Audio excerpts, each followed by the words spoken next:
Phone কোম্পানিগুলো যখন কোনো ফোন লঞ্চ করে তখন তিনটা ক্যাটাগরিতে লঞ্চ করে: budget range, mid range, flagship range. কিন্তু কেন? কখনো ভেবেছেন? এখানে একটা ইফেক্ট কাজ করতেছে।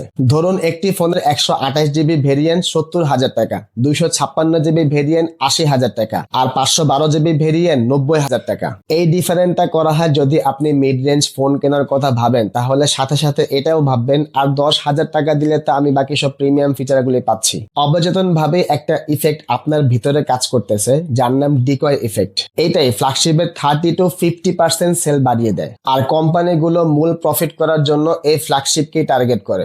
বেশি সেল হয় বলে না, বিষয়টা এমন না। সবচেয়ে বেশি সেল হয় বাজেট ফোনগুলো। শিপমেন্টে প্রায় 60% জায়গা দখল করে রাখে এই বাজেট ফোনগুলো। কোম্পানিগুলো এই বাজেট ফোনগুলো বানায় তাদের পরিচিতি এবং ব্যাপক অভিজ্ঞতা বাড়ানোর জন্য। প্রফিট করে মূলত ফ্ল্যাগশিপ ফোনগুলোতে। শুধু প্রফিটের জন্য ফ্ল্যাগশিপ ফোন লঞ্চ করতেছে এমন না, কাস্টমারকে স্মার্ট বায়ার হিসেবে তৃপ্তি দেওয়া এবং প্রিমিয়াম অভিজ্ঞতা দেওয়ার জন্যও লঞ্চ করতেছে।